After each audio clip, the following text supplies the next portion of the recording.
وعلیکم سلام. زه قدرت الله د لوګر ولایت اوسېدونکی یم. فعلا په علي شیر ولسوالۍ رونخیلو سیمه کې د تاک کار په مخ بیایو.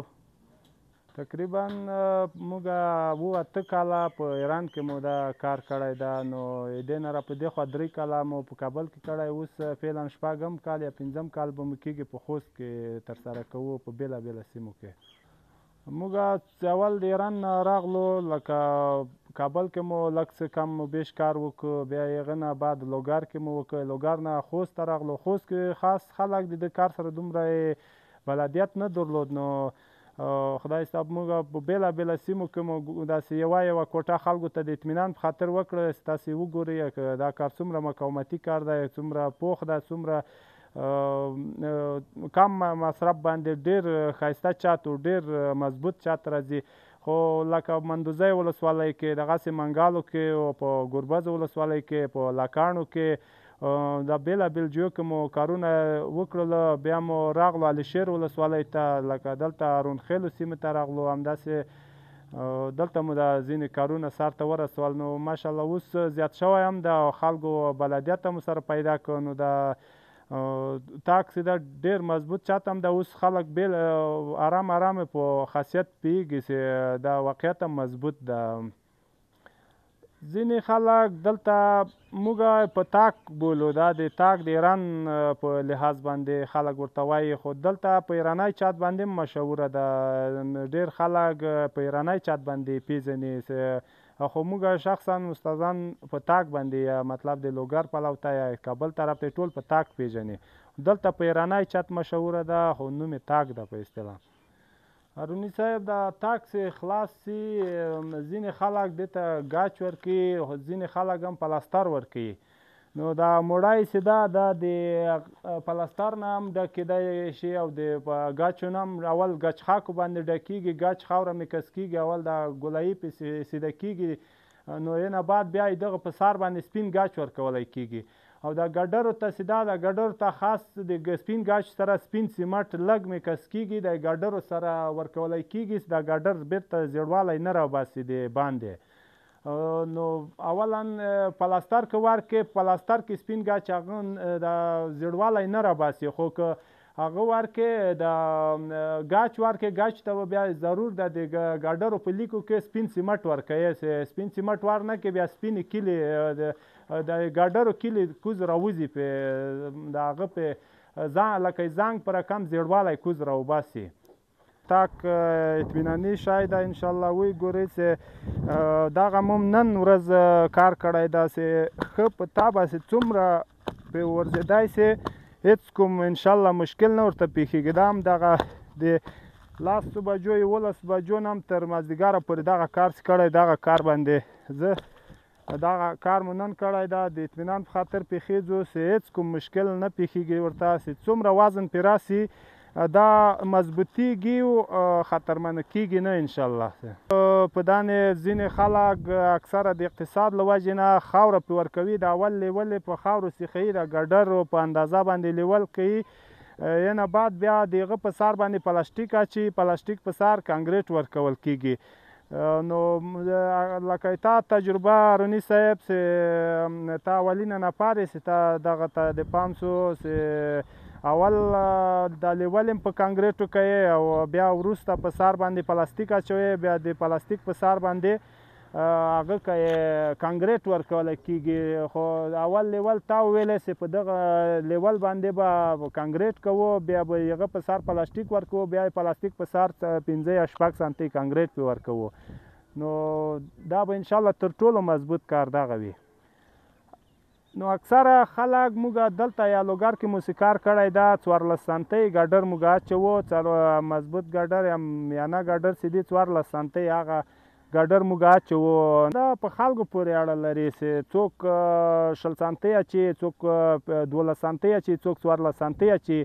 خو دا د ده مناسب، د تاکو مناسب چې دا 14 سانتۍ ګډر دی، خو بهترینه دا تا خو 19 سانتۍ ګډر اچولي هاروني صاحب، نو موږ په مکمل جو کې د 14 سانتۍ ګډر کاروو، خو هغه اکثره خلکو په اقتصاد پورې یا خلکو زړه پورې اړه لري چې څوک 14 سانتۍ اچي، څوک 20 سانتۍ ګډر اچي.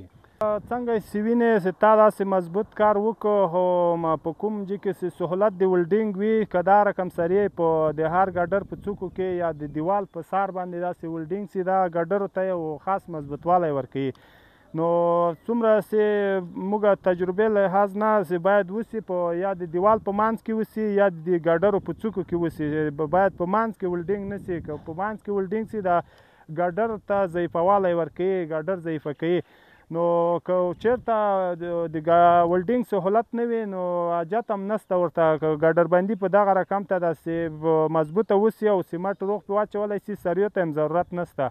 خو که بیا داسې و په خاورو کې یا په خاټو کې چا خښته لګوله، بیا ګډربندي ته ضرور ده چې سریا په کې ولډینګ کې په ده یا په هغه څوکه کې یا د ګډر په مطلب د دیوال په منځ کې. خو بیا به هم په دیوال په د کوټې په منځ کې به ګډر په سر سریا نه ولډینګ کوي. هاروني صاحب، موږ د خښته چې دا موږ په ګاچ کې لګوو، لکه 1% خاوره سي، لاس مطلب نیم په نیمه ګاچ وي، نیم په نیمه خاوره وي.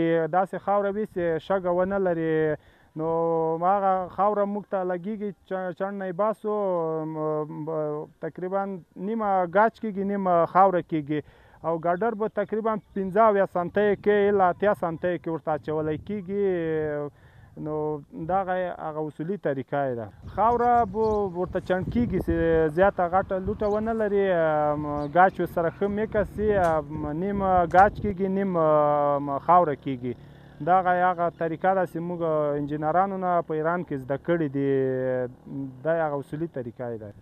و انشاءالله په ایران کې موږ داسې وښیه، په د خاریاتو کې خو نشته، خو اطرافو کې اوس هم کار کېږي، په د تاکو نه کار کېږي، په ګاچو نه کار کېږي. او د لاندې نه چې ګاچ راځي، بیا ګلان پکې اچولی کېږي، ډیزاینونه پکې جوړېږي. دا اوس هم شته انشاءالله په ایران کې، په اطرافو کې اوس هم ښه زیات، حتی تقریبا تر 4-5 منزلو پورې په دغه نه جګېږي. خلک په دغه نه اوس هم په ایران کې کار کوي. دلته په کابل کې موږ تر 3-4 چتو پورې موږ اوس هم تاک ویلی ده. څنګه چې وینې چې تا داسې مضبوط کار وکړو، خو په کوم ځای کې چې سهولت د ولډینګ وي، که دا رقم سریع په د هر ګډر په څوکو کې یا د دیوال په سار باندې داسې ولډینګ سي، دا ګډرو ته یو خاص مضبوطوالی ورکوي.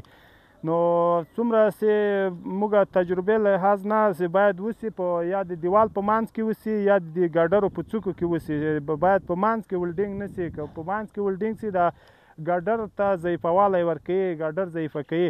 نو که چېرته د ولډینګ سهولت نه وي، نو حاجت هم نشته ورته. که ګډربندي په دغه رقم ته داسې مضبوطه وسي او سیمټ روغ پرې واچولی سي، سریو ته هم ضرورت نشته. خو که بیا داسې و په خاورو کې یا په خاټو کې چا خښته لګوله، بیا ګډربندي ته ضرور ده چې سریا په کې ولډینګ کې په ده یا په هغه څوکه کې یا د ګډر په مطلب د دیوال په منځ کې. خو بیا به هم په دیوال په د کوټې په منځ کې به ګډر په سر سریا نه ولډینګ کوي. هاروني صاحب، موږ د خښته چې دا موږ په ګاچ کې لګوو، لکه 1% خاوره سي، لاس مطلب نیم په نیمه ګاچ وي، نیم په نیمه خاوره وي. داسې خاوره وي چې شګه ونه لري، نو هغه خاوره موږ ته لګېږي، چڼ نه یې باسو، تقریبا نیمه ګاچ کېږي، نیمه خاوره کېږي. او ګډر به تقریبا 15 سانتۍ کې الا 80 سانتۍ کې ورته اچولی کېږي. نو دغه هغه اصولي طریقه یې ده. خاوره به ورته چڼ کېږي چې زیاته غټه لوټه ونه لري، ګاچ ورسره ښه میکس سي، نیم ګاچ کېږي، نیم خاوره کېږي. دغه هغه طریقه ده چې موږ انجینرانو نه په ایران کې زده کړې دي، دا هغه اصولي طریقه یې ده. و انشاءالله په ایران کې موږ داسې وښیه، په د خاریاتو کې خو نشته، خو اطرافو کې اوس هم کار کېږي، په د تاکو نه کار کېږي، په ګاچو نه کار کېږي. او د لاندې نه چې ګاچ راځي، بیا ګلان پکې اچولی کېږي، ډیزاینونه پکې جوړېږي. دا اوس هم شته انشاءالله په ایران کې، په اطرافو کې اوس هم ښه زیات، حتی تقریبا تر 4-5 منزلو پورې په دغه نه جګېږي.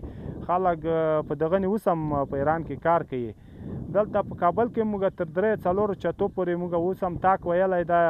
و الحمدلله خوست کې موږ ډېر کار کړی ده، په بېلابېله سیمو کې هم کار کړی ده. موږ خوست خلکو نه ښه خاطره لرو، خصوصا عليشیر ولسوالۍ هارونخېلو سیمې نه ښه خاطره لرو، بیخي زیاته ښه خاطره لرو. خدای دې دوی ته عزت ورکړي، موږ یې میلمه په توګه ډېر نازولي او الله تعالی دې دوی ته همداسې عزت ورکړي. فعلا موږ په عليشیر ولسوالۍ هارونخېلو سیمه کې د کمال هاروني صاحب په کار کې مصروفه یو. هاروني صاحب مننه. تا په غوښتنې سره چې تا وویلې د خلکو که چېرته غوښتلې چې دا چاته ووایي او په موږ یې ویلو نو ټلیفون شماره دې وښودله. زما 2 شمارې دي، یوه روشن ده 0